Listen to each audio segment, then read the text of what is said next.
So you may think that learning how to make somebody else fall is not a very good idea, right? But in Aikido, the point is somebody comes to attack you and you take their energy and put them on the ground. And if they jump around a lot, you twist their arm quite hard and then they surrender. And then you say, okay, you can get up again. So why is it necessary to learn how to make somebody fall in Aikido of the soul? So what kind of person would you need to make fall? Because egoistic? Well, I think all of us are egoistic to some extent. Yes? What is ego? Maybe I should start with a sort of definition. Let me just move this a little bit.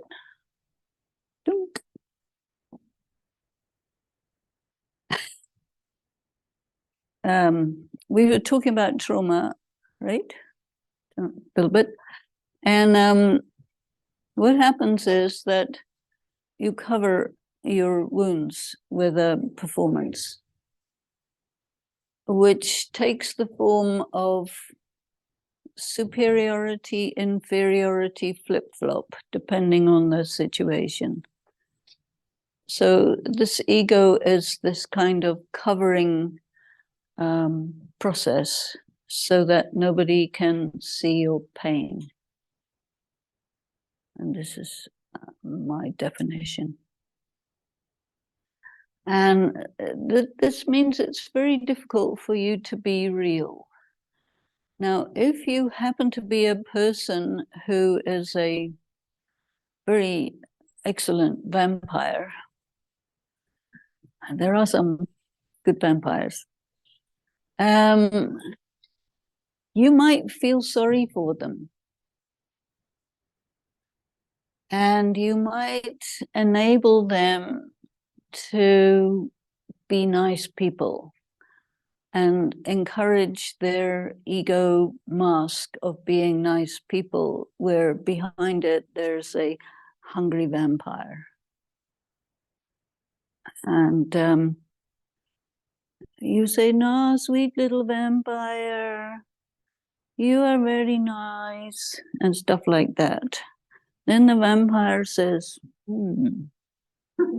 I can take advantage of these silly billies. I can get good blood and keep myself quite happily for a long time and gradually take over the whole thing and control these people by the fact that they feel sorry for me. So it is said in spirituality that feeling sorry for people is the most dangerous approach to life. So, but it's very, considered good in our society, right? And then as a result of that, this is where your narcissist will have a good time, and psychopaths, they love this. Sociopaths even more. But this kind of people, if you allow them to fall, it's actually pretty good, because then they arrive at where they're going quicker, because anyway they're going. Are they going to a point where the negativity that has produced this character is exposed, which means it's possible for that person to face themselves and come to terms with themselves and do the work they need to do to become their pure, peaceful, powerful, loveful, blissful, original self. So people like that, if you can make them fall, that's pretty good. If you hold them up, you're extending their misery, actually. So, and you're encouraging them to be fake and enabling them to cause you damage. And you do this in the name of feeling sorry for people, being polite, and not getting any bad press from the general public. Because if you would be fierce with them, the general public would consider you to be a bad person, and you don't want that. You see what I mean? So all of these things are different forms of being dishonest. Dishonest in the sense that dishonesty or not being truthful looks better than being truthful. So you do that. But then you have to decide whether it's better to be real or fake. What do you want? Real or fake? But then you don't want to be cruel. Yeah, well, that's a very interesting point. You don't want to be cruel. Have you ever heard the expression, you have to be cruel to be kind? You haven't heard this? He has, yeah. And so how did this expression arise is really in response to an idea that confronting people who need to be confronted is cruel. Maybe it's not pretty, but not pretty and cruel is two different things. So if you raised any number of kids, you'll understand it. Yes. Have you got children? I have 1 year. Yes. Okay. Well, sometimes you have to give, if you want to raise a child well, as far as I know, you can correct me if I'm wrong, they need structure.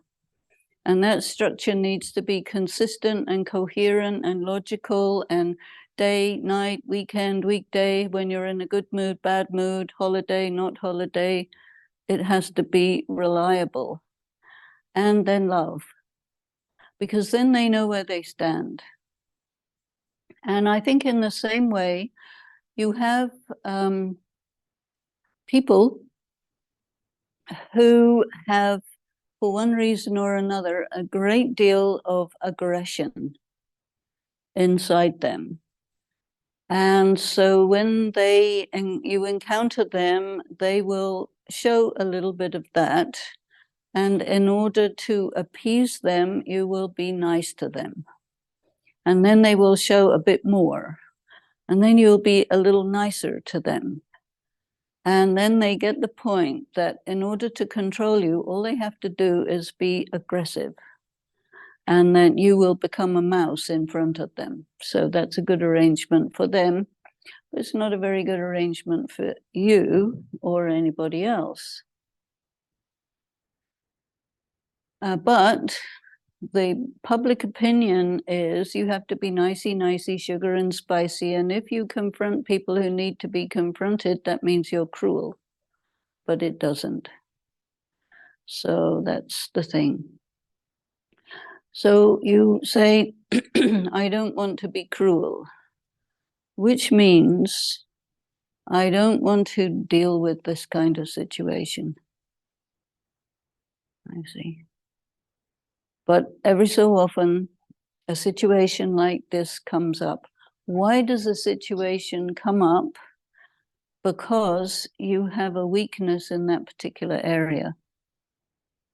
And so the universe, destiny, the drama, whatever it is, you can say, is very beautifully designed to cause you to have to face what you need to face, especially when you don't want to. And it will come up again and again and again until you get it. And until you stand up and fight. So again, we go back to the Gita. Again, we go back to this conversation between God and Arjuna. He's the warrior.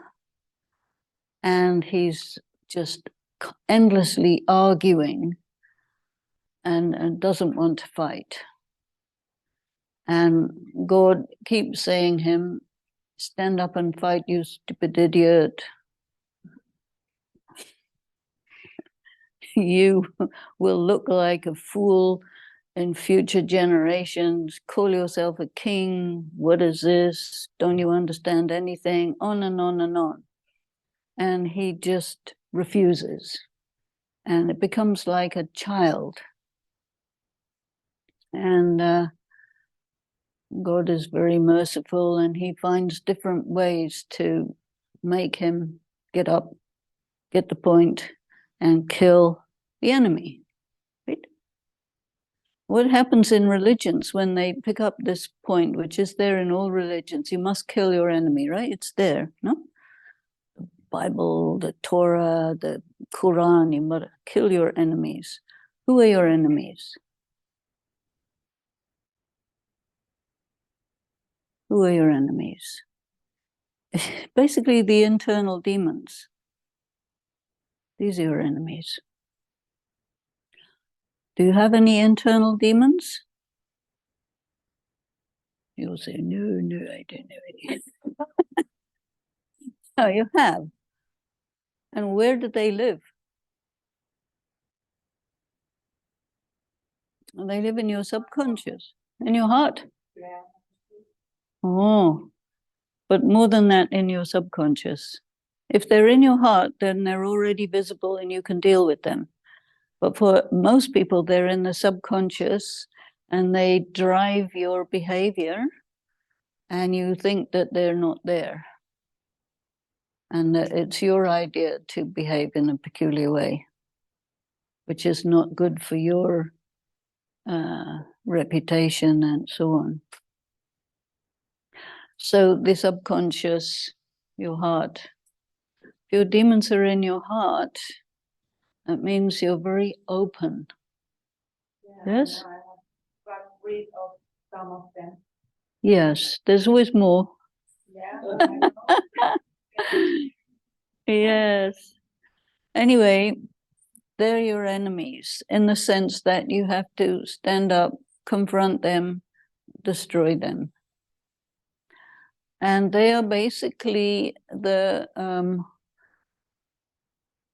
inappropriate ways in which people handle trauma, which takes the form of character defects, you see.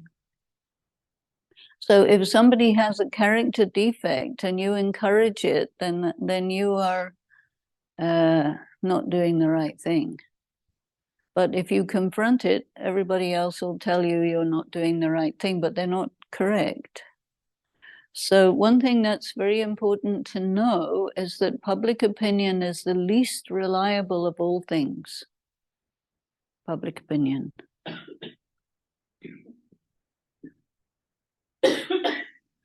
Because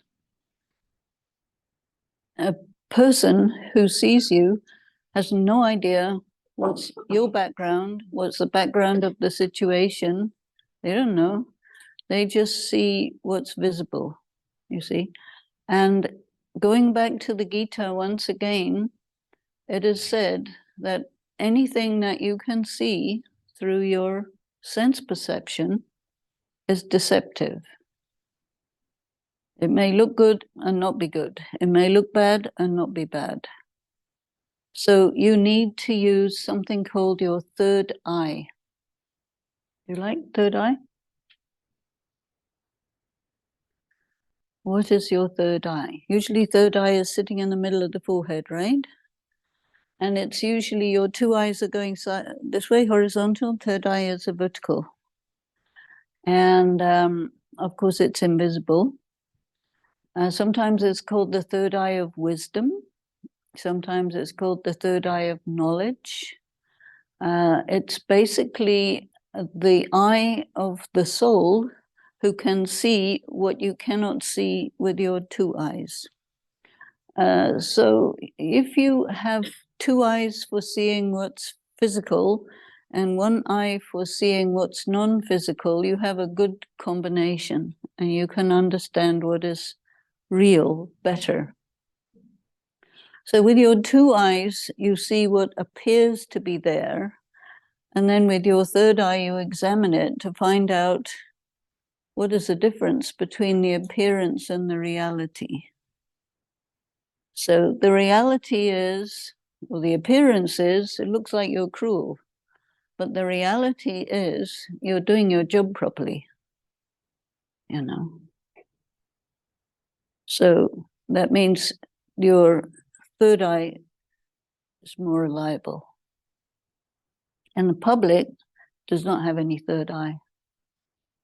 So they will respond to you according to what they see. And if you listen to them, then you are called extremely unwise. This is why social media not very useful, because it's very, very, very much about perception. And so you need to go deeper and find out what's behind and behind and behind and behind. And this is why we are looking at these things from the angle of these things are symptomatic of something else. And so you want to look at the root cause. So on the whole, these are different types of traumas. And I think everyone at this time has some or another type of good or bad or extreme or not too bad traumas. But any type of trauma will create a distortion in the soul. And you may be very badly distorted or just a little bit distorted. But what you want is to be undistorted. And so you have lots of demons in your heart. Right? Yes, some Some left. left. Them. Yes. Yes. But your heart is open. Right? Somewhat, yeah. Yes. So your demons are known to you. Yeah. And so this is very, very good because it's in your consciousness, not in your subconsciousness. But what probably is happening also is that there may be friends of theirs in your subconscious waiting to come out when there's a chance. So we also need to look into the subconscious because the wounds are there, the pain is there. And so some people respond to pain by being extremely aggressive. And when you have somebody who's extremely aggressive, they probably have quite a lot of pain. And this pain-based aggression is pretty dangerous.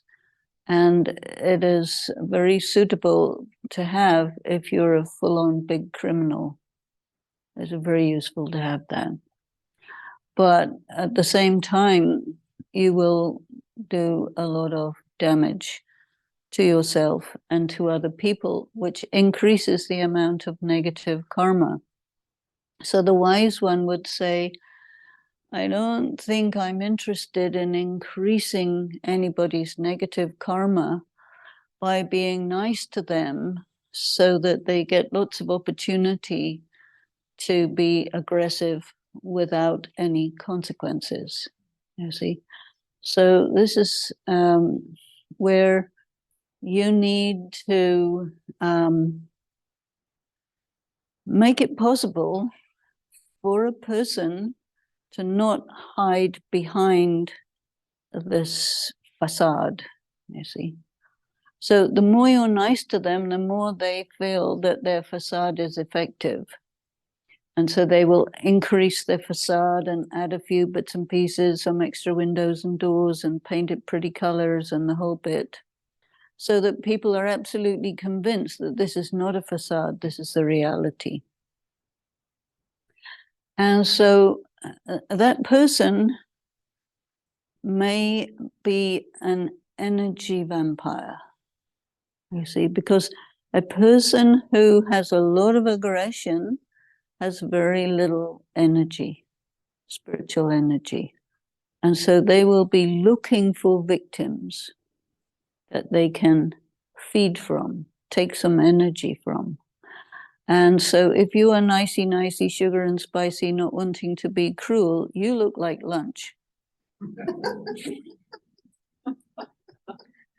So they will say, yes, bring some wine and salt and pepper and the whole bit, and we will have a nice time consuming this person.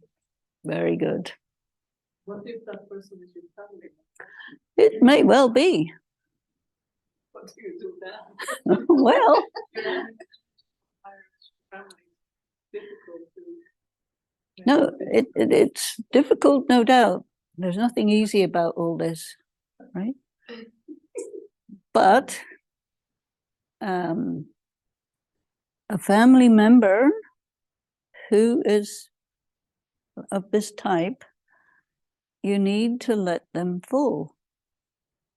And when they are doing something which would normally provoke a response of encouraging them by being nicey, sugar and spicy, ooh, ooh, ooh, you know, don't do that. Say, I don't want to be around you. Go away.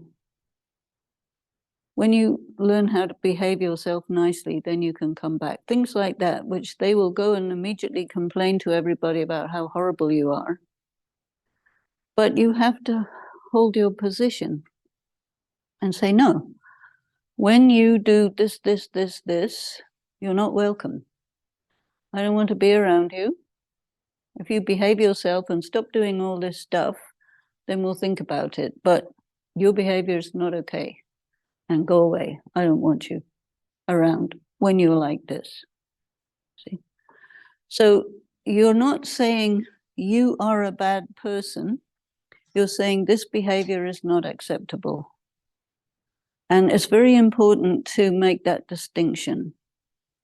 Because if you say you are a bad person, then immediately all the ego comes up and you are on the receiving end of a big piece of aggression, which may threaten your existence. So we don't necessarily need that. But you make a person aware that their behavior is not acceptable.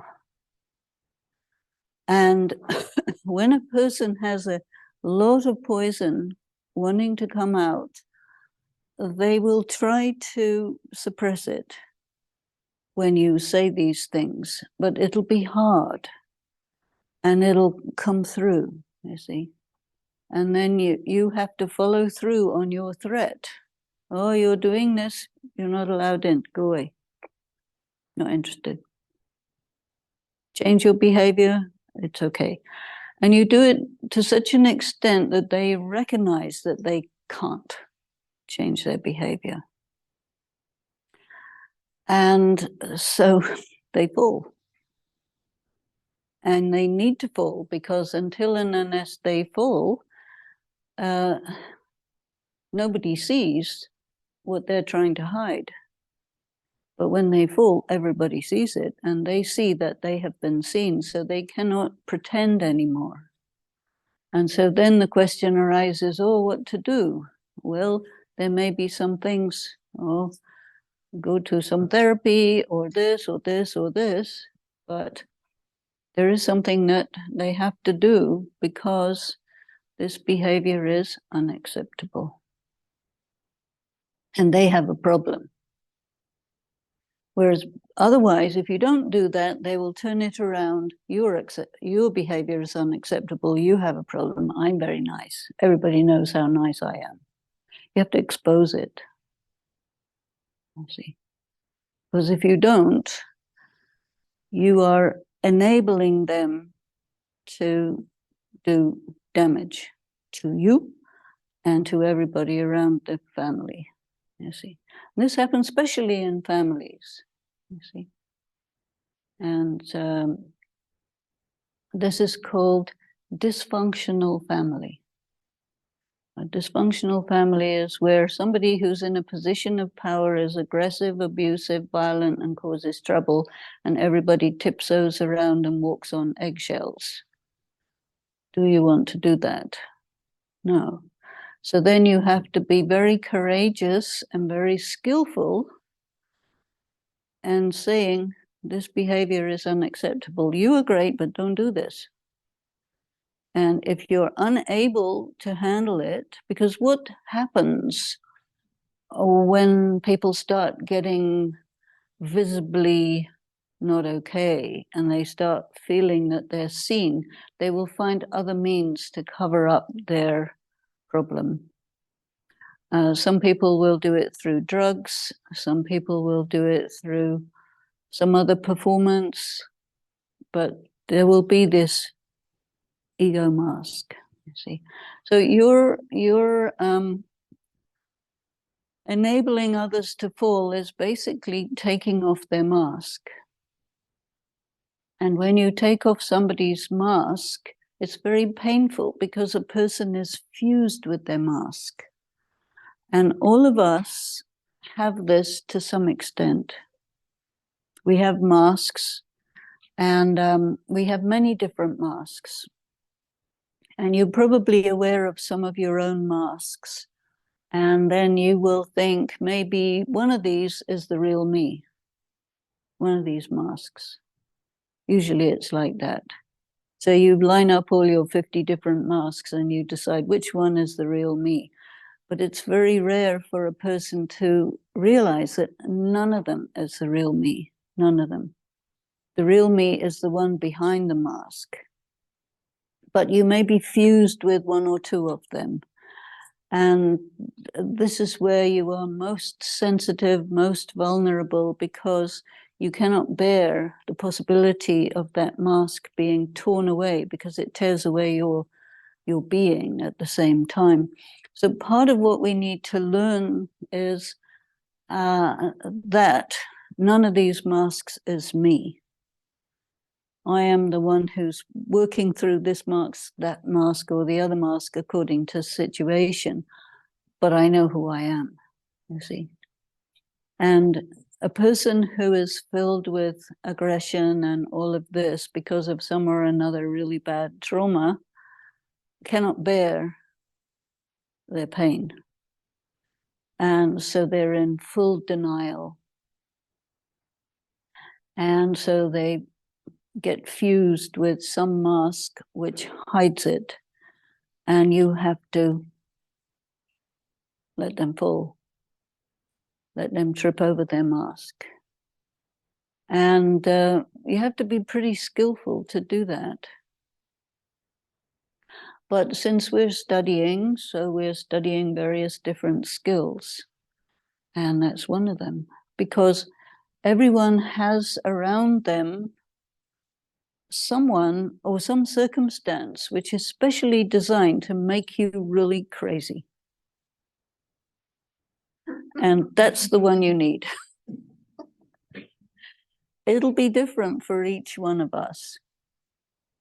But usually the one that really makes you crazy is the one that you avoid or you manipulate in one way or another. And that one becomes stronger and stronger and stronger. And it makes you more and more crazy until you turn around and punch it on the nose. So you have to be skillful, because the consequences of doing that is you get feedback. And so you need to be quite a good Aikido master, because that one will get up and come at you. And so you will have to deal with many, many aggressive attacks from that person. And the Aikido master will deal with these very complicated, aggressive attacks. We're talking about showing you some of these videos. I have one which has a woman, little girl, who's fighting against this enormous guy who's really quite angry with her. But she makes it because she never loses her cool. And she's very skilled and dances very well. And so I'll try and find it. So I didn't bring my computer with all this stuff in. And then you can see that this is the metaphor that you could use for yourself in such circumstances. Because the enemy is bigger than you, stronger than you, more skilled than you. But there are certain things that you need to maintain, and one of them is stability and keep your cool. And so this is also why you need things like meditation, because in meditation you're taking power and you're learning how to be stable and steady and independent of sense perception.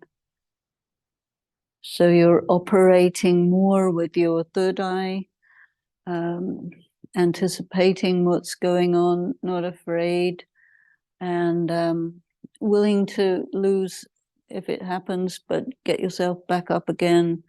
And it's a lot to do with not having ego. So when somebody has a lot of ego and you also do, then you have a clash of ego, which is a very nasty mess. But if you can be a warrior without ego, very skilled, compassionate, stable, steady, then you will not do something like be triumphant over the person who loses in front of you, because that's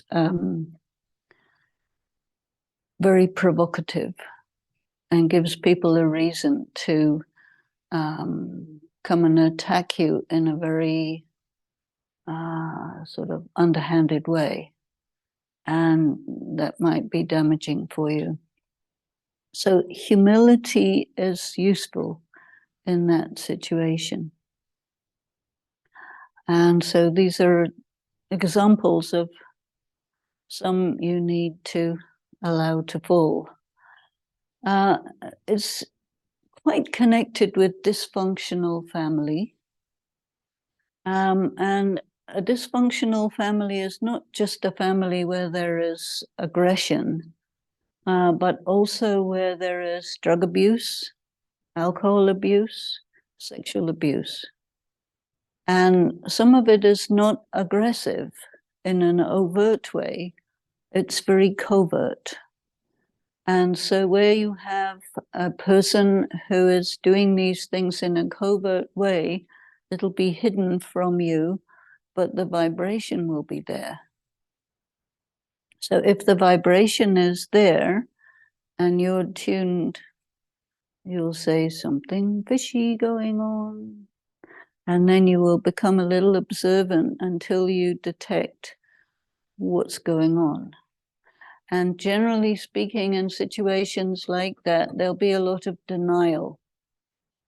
There'll be a lot of ego, a lot of very finely prepared ego masks, and a lot of people who are in those situations just don't get it.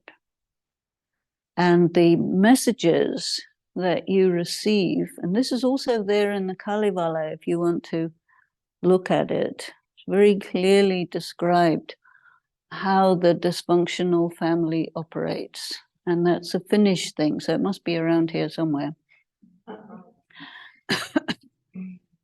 And what you see when it's talking about families is that there are preconceptions about males and females.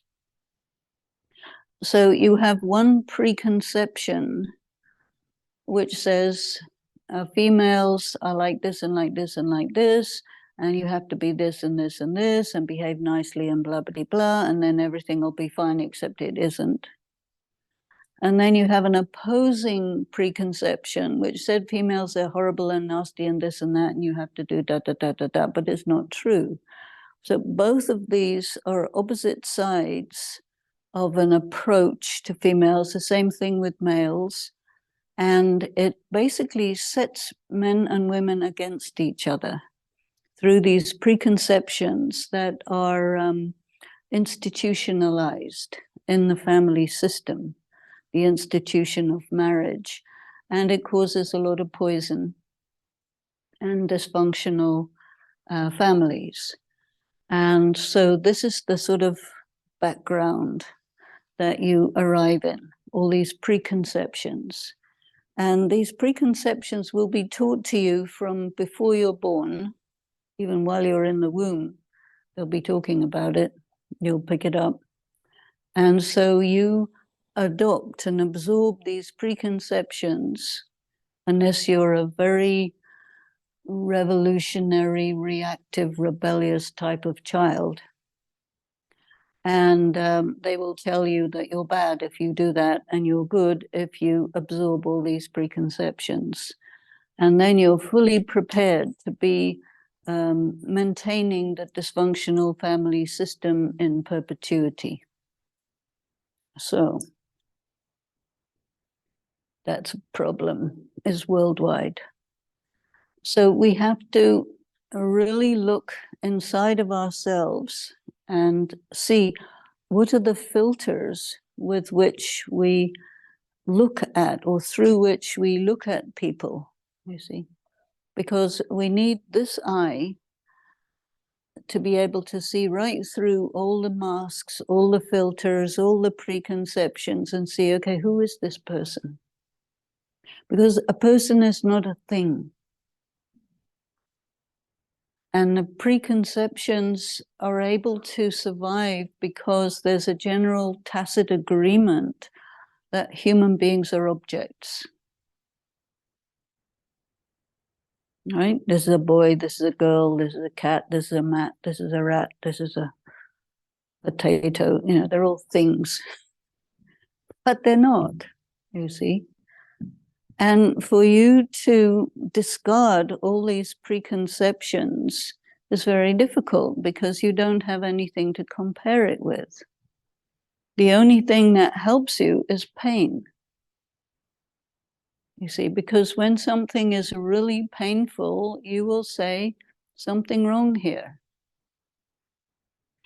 And so then you say, what's wrong? And everybody will say, nothing wrong, you're wrong. And you talk to your conscience and say, am I wrong? What's going on? No, you say, something fishy here, you know? So then you have to really listen to the voice of conscience, what it's telling you, because it will talk to you, but it will tell you things that are different from the messages and preconceptions that are around you. And then there is a conflict, sort of conflict of interest between, are you going to be loyal to yourself, which means you will be ostracized by the people? Or are you going to be loyal to the people, which means you will be a schizophrenic because you'll be cut off from yourself? So you're, you know, damned if you do and damned if you don't. So what's the solution? Aikido master, I have to be able to be true to myself and play in this interesting playground of people who operate on the basis of preconceptions. That means they may be blind in certain areas, but I've got to keep my eyes open, but not let anybody know that my eyes are open until I gradually acquire my confidence, strength, and so on. And then you start looking at people and seeing the essential person who corresponds with you, because there are people who are like you. And when you find somebody who's like you, there's a difference between attraction, repulsion, That's not people who are like you. That's people who you have karmic account with.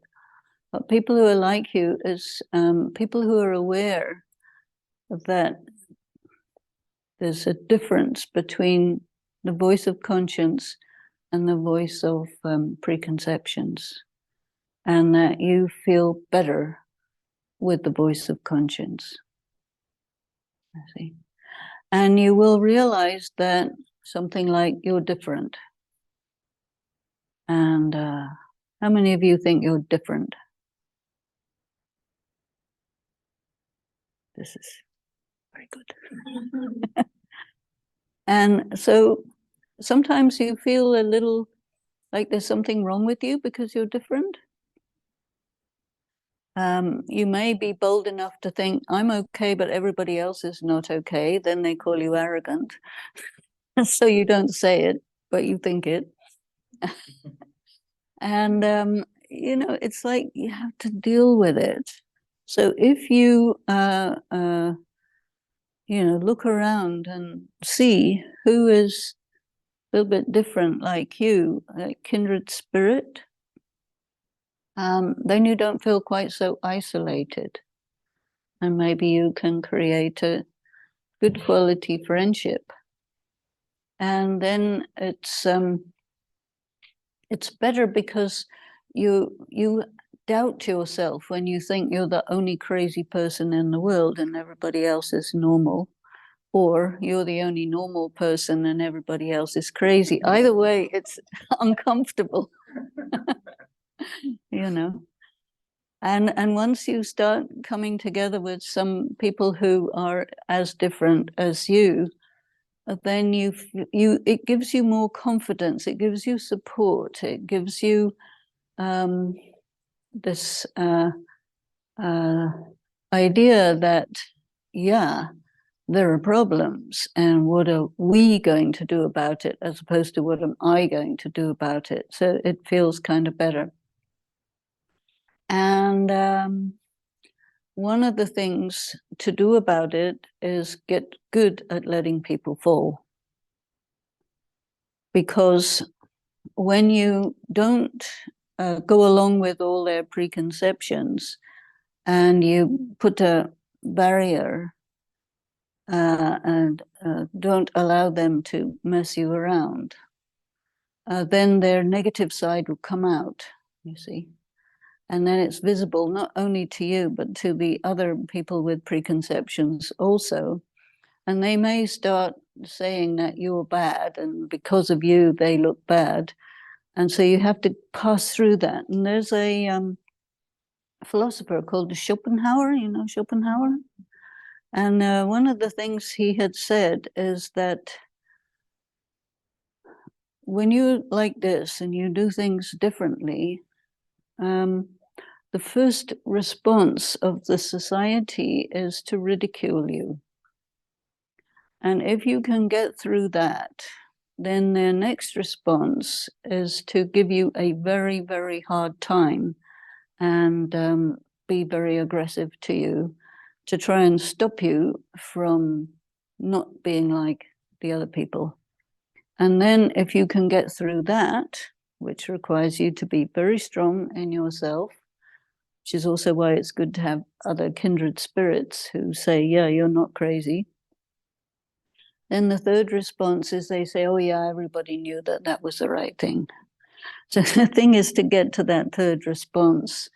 And in that sense, you become effectively an agent for change. Because when you're going through the ridicule stage, everybody sees you're being ridiculed and you can handle it. Then you go through the violent opposition stage and they see you can survive that if you can survive it. Then you get to the third stage. And so those of us who are different have to be strong. But again, I refer to this higher source. If you have to be strong, you need a very substantial amount of high-level energy. And so you take that into yourself, and that gives you the possibility to actually go through with your policy of being real. And an interesting analogy for this that many people use, so you will have heard it already, is the analogy of the imaginal cells in the chrysalis when a caterpillar is changing into a butterfly. You know about these imaginal cells? Anyway, they're little cells, if you don't know, which form in the chrysalis, and the rest of the chrysalis destroys them as quickly as possible, but they keep forming, and eventually they become stronger and they take over because they're the cells that make the butterfly, and the caterpillar cells can't resist anymore and they just melt away. And then a moment comes when the pupa cracks open and the butterfly says, "Hi." And then we have a sunny day for a day. But it's a pretty good analogy of the kind of metamorphosis that happens when a person says, okay, I really need to develop myself spiritually, understand my spiritual life, sustain myself, understand where I have allowed myself to be distorted by traumas or public opinion or whatever, and then be true to myself. And you know these famous poems about to thine own self be true. It's a Shakespeare thing. I don't know if you've come across it. This is something from Hamlet. There is a father who is talking to his son and preparing him for life. He's a young prince and he will eventually become king. And he has to pass through a lot of difficulties. So his father is saying, this and this and this is what's going to happen to you, but you must be true to yourself. And then you will be a man, so, or woman. So like that. Does this make sense to you? So I'll just repeat your question to make sure that this was heard in the Zoom. Combating the inner demons who reside in the subconscious. How do you get to them? And how do you kill them? What are your weapons? So, I've been referring to meditation every so often. One of the things that the purpose of meditation is to crack open your subconscious and open up the Pandora box and let all the demons come out. But you don't want to get them all out all at once. There's too much. We'll talk about meditation. You've been asking about it a couple of times, but it's basically a way in which you take very strong, pure energy into yourself. It's a phenomenon. It opens up this gate, which is inaccessible any other way. But it opens it up. Because what happens is you're creating a kind of maybe a polarity, because your demons would be classified as negative, and this energy is classified as positive. And when you put positive and negative together, all hell breaks loose. So you need a small amount at a time. So you have a couple dragons coming out, and the rest, they wait, we'll deal with you later. Your weapons. In the meditation practice that I do, we are provided with weapons. So one weapon is a system of thinking which is circular and which enables you to create a kind of vortex, and also which enables you to create something like a saw. When you saw the trees down, you have a circular saw, which is also something like a rotary wing, like a helicopter, which is also a gyroscope, which keeps the submarines straight and the airplanes straight, or the bicycle vertical, because you cannot slay your demons unless you're absolutely stable. So you need this weapon to keep you stable. So you develop this. Then you have a lotus flower. So a lotus flower is symbolic of the ability to be in the situation but not. You know, you were talking about this entrapment. So you can't get entrapped because you're there, you can see it, but you're outside its range. So this is symbolized by the lotus flower. So it's a weapon. And then you have another weapon, which is your ability to process ideas very, very coherently, logically, consistently, and you will not use faulty logic.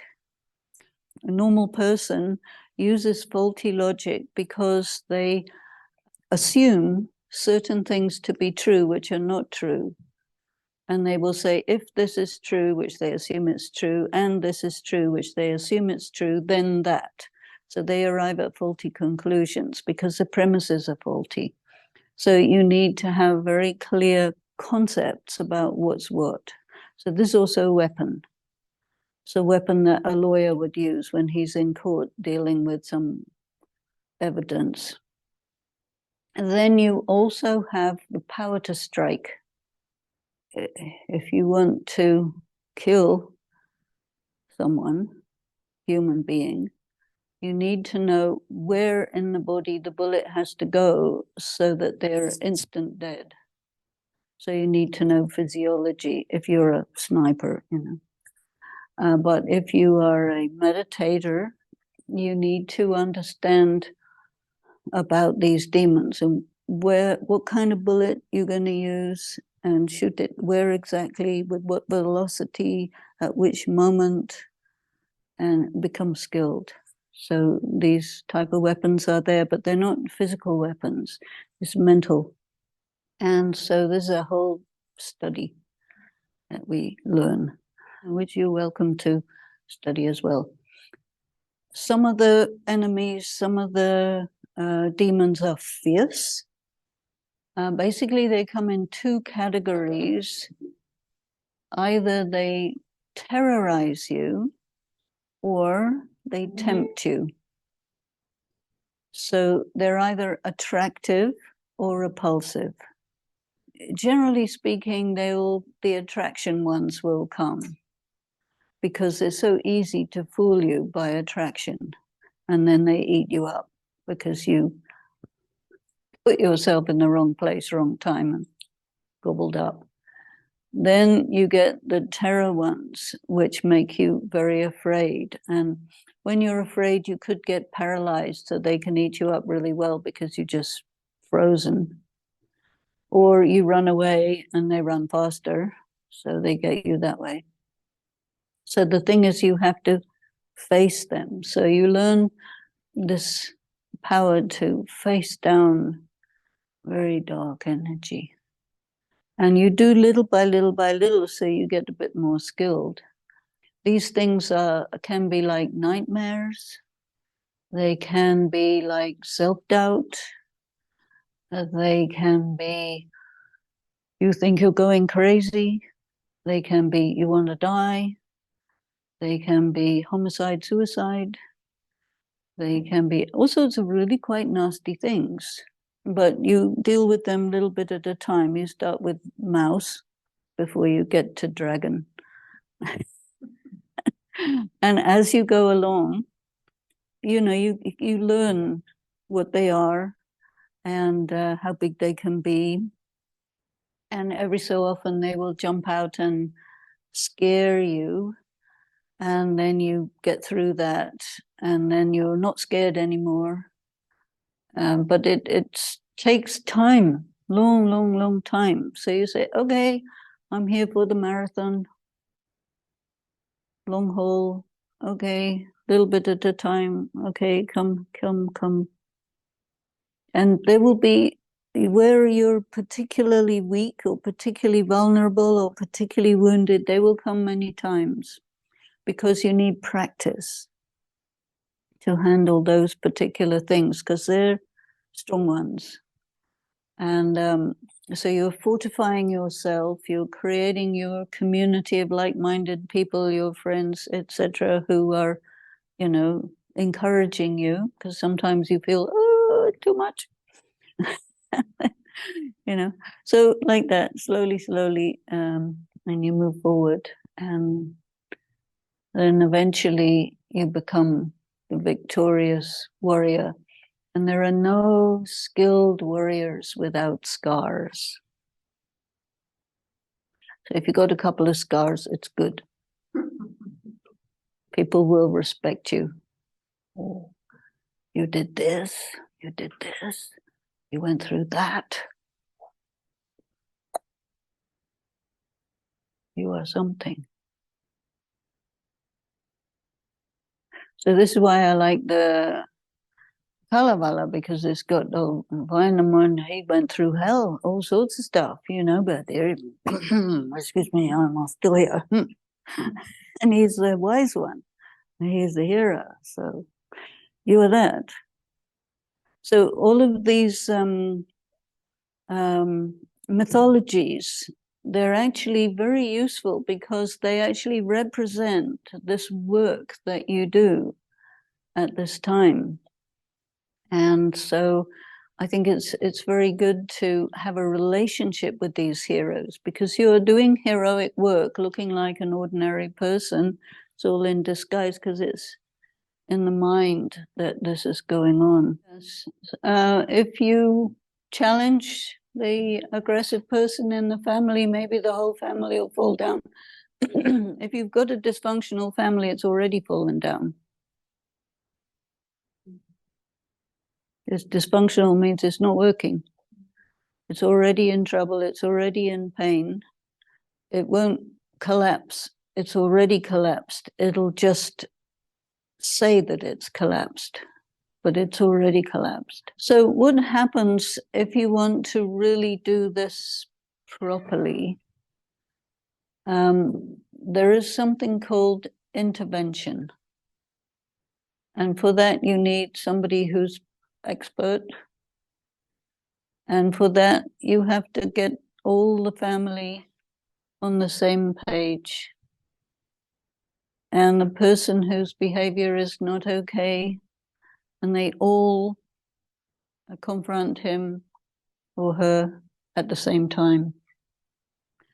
And they're properly prepared by the interventionist. And this is something that requires a lot of skill. So you need somebody who does this professionally. And if you do it by yourself, you will not be skilled enough unless you find ways to acquire the skills. And there'll be a lot of work to do to sort it out. And that's in situations where it's very, very serious and people are being beaten up and it's a very, very bad situation, which there are. But for most people, it's not to that extreme level. And so if you look at your own situations, there may be someone in your environment who you can confront, you can set boundaries, and there will be manageable trouble, but not unmanageable trouble. But in all of these cases, if you feel that you're in a seriously dangerous situation, then it would be much wiser if you take assistance from people who have expertise in this process. But when it's manageable, then manage it, because there are not that many experts to go around managing everything and everyone. So that's just really for the very, very serious cases. in Christianity they say do not kill, and in other religions like Buddhist they say the same. About this, how to go along with that? Oh, well, Christians, Buddhists, etc. have been struggling with this all the time, because what about the mosquito? What about the fact that none of them are vegetarian? Who can you not kill? Who should you kill? When should you kill? Etc., etc. So when you have these injunctions like this, it puts people in trouble, because they think, thou shalt not kill. Who shall I kill? Who shall I not kill? If I don't kill anybody, then what about culling when there's too many rabbits? Or, you know, the law of the jungle is that there's lots of arrangements where animals get killed. You should not kill. What about mosquitoes? What about viruses? If you're a Jain religion in India,